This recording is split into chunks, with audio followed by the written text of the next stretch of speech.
ही गांव का होगा। बेचारा संकुचित हो रहा है। दाऊ ने अपने छोटे भाई को उसकी ओर आकर्षित कर दिया। और इतना ही तो बहुत है। हाँ हाँ, कन्हई तो सदा उत्सुक रहता है किसी से भी मित्रता करने को। कोई भी, कैसा भी, इसे तो बस मित्र चाहिए। यह झट से पहुंच गया है उसके पास और उसका हाथ पकड़ लिया है इसने। तू मुझसे लड़ेगा तो नहीं? लड़ेगा तो मैं भी लड़ूंगा, और भड़केगा तो चिढ़ाऊंगा। न नाम इसने और न गांव लग गया उसे परिचित बनाने में। श्याम, यह कुछ बलवान तो दिखता नहीं, एक सखा ने कहा। तुम सब मुझे पटक देते हो, मैं इसके साथ मल्ल युद्ध किया करूंगा। कृष्णचंद्र को सब अनुकूलता ही दिखती है। कहीं यह घमंडी निकला तो? एक और ने शंका की। बड़ा मजा आएगा इसे चढ़ाने में। कन्हई को अब कोई त्रुटि मैत्री करने से रोक नहीं सकती। तू तनिक ठहर तो, एक बुद्धिमान सखा समझा रहा है। हम सब पता लगा ले कि इसमें कोई दोष तो नहीं। क्यों रे, तू कहाँ रहता है? तुम सब मुझ में ही क्या कम दोष बताते हो? श्याम सुंदर सदा यही समझता है कि जैसे ये बालक और गोपियां उसे झूठ मूठ दोष लगाती है, वैसे ही लोग दूसरों को भी व्यर्थ ही दोष दिया करते हैं। वह किसी नए सखा को तंग नहीं करने देगा। तू मेरे साथ नाच। नाचना आता है तुझे? उसे नाचना आता हो या ना आता हो, कन्हई तो सिखाने वाला है ही। गोप बालक श्याम से 2 पद आगे है। सब घुल मिल जाते हैं उसके साथ। यह तो कनु को चिढ़ाने के लिए उसकी परीक्षा लेने की चर्चा उठाई थी उन्होंने। यह मोटा तो बहुत, ये मोटा तो खूब है। बालक हंस रहे हैं। मुझे पीठ पर ढोएगा यह। श्याम को गुण ही गुण दिखते हैं इसके। दादा तो इसे छाक खिला। अब संकोच करे, न यह मयूर मुकुटी मानने वाला है और न उसका यह दादा ही। अच्छा सखा मिला है तुझे। यह दाऊ विचित्र ही है। इसे अपनों के गुण ही गुण दिखते हैं। किसी को अपनाकर यह उसके दोष देखना जानता ही नहीं।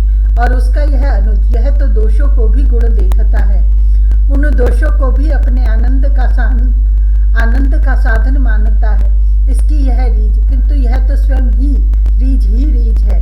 दोनों भाई 2 और बैठ गए हैं और अब ये छीके के पदार्थ नए सखा का भोजन किए बिना छुटकारा नहीं।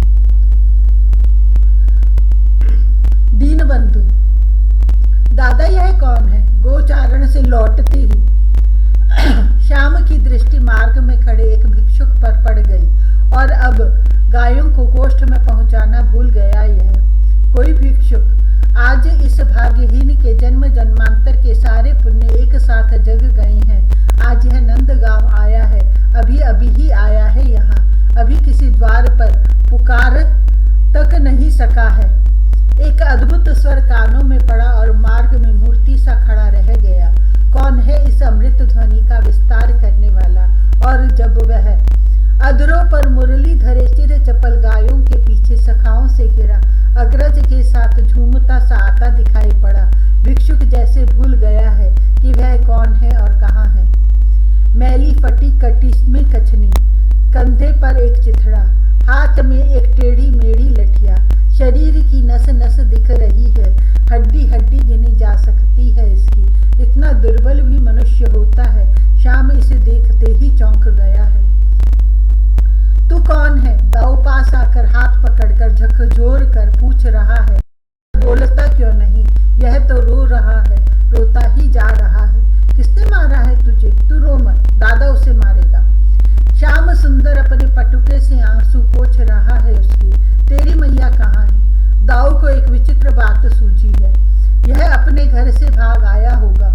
भला मैया पास होती तो इसके कपड़े इतने मैले और फटे कैसे रहते? तेरे बाबा ने मारा है? कन्हई आंसू पोंछता ही जा रहा है उसकी। मेरी मैया और बाबा नहीं है, वे भगवान के घर चले गए। बूढ़े को इन बालकों के भोलेपन पर हंसी आ गई। मैया नहीं है और बाबा भी नहीं? कृष्णचंद्र आश्चर्य में पड़ गया है। ओहो, कितनी बुरी बात है। बिना मैया बाबा के बेचारा कैसे रहता हो। तो हमारे घर चल, भूख लगी है ना तुझे? मैया नहीं तो खिलाएगा कौन? भूख होगा ही। दाऊ ने अपना नीला पटुका उसके कंधे पर डाल दिया है। तेरी कचनी फट गई है, तू मेरा पटुका पहन।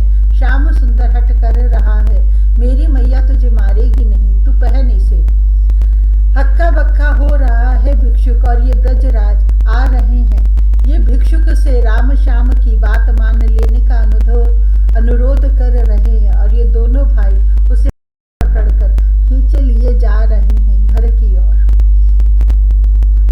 जन्म तिथि। कन्हू तू कर क्या रहा है? सब सखा एकत्र हो गए।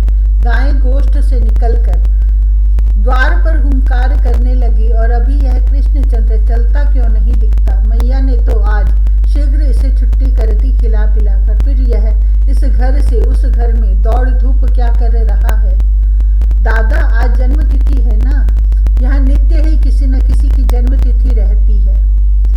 बहुत थोड़े मनहूस दिन एवं अशुभ नक्षत्र हैं जिनमें किसी सखा की जन्म तिथि नहीं पड़ती। किसकी जन्म तिथि है? श्याम की जन्म तिथि तो है ही नहीं और दाऊ की जन्म तिथि भी नहीं। किसी सखा की जन्म तिथि होनी चाहिए, पर किसकी? दादा किसकी जन्म तिथि है? भोलेपन की कोई सीमा है?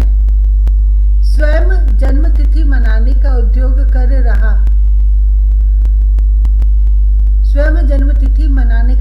कर रहा था यह, और स्वयं ही पूछ रहा है कि जन्म तिथि किसकी है? मुझे तो पता नहीं है। दाऊ हंस पड़ा।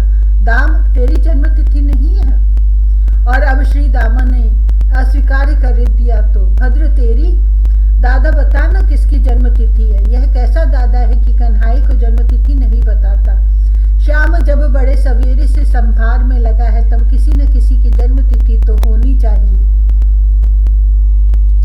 अरे तुम सब क्या कर रहे हो? माता रोहिणी को लगा कि आज बालकों को कोई असुविधा तो नहीं हो रही है। नित्य तो ये सब गोचारण के लिए वन में जाने को तावले रहते हैं और आज खड़े क्यों हैं? माँ किसकी जन्म तिथि है आज? दौड़कर कन्हाई ने माता का हाथ पकड़ा। जन्म तिथि? मैया के कानों में बात पहुंची तो वह चौंक गई। इतनी बड़ी बात भूल गई वह। कैसी है उसकी देवरानी की अपने बच्चे की जन्म तिथि भी स्मरण नहीं रखती। उमंग से गोद में भर लिया मैया ने श्याम सुंदर को। तेरे छोटे भाई तोक की जन्म तिथि है लाल? तोक की जन्म तिथि है। कन्हाई नाचने लगा है। उसने कितनी महत्वपूर्ण बात सुझाई है। दादा मैंने बहुत सी वस्तुएं एकत्र कर ली है।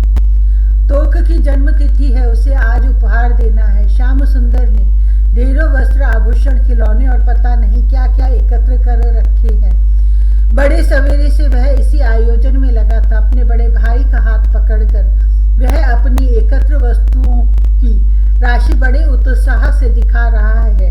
दादा हम दोनों मिलकर तोक को यह सब देंगे।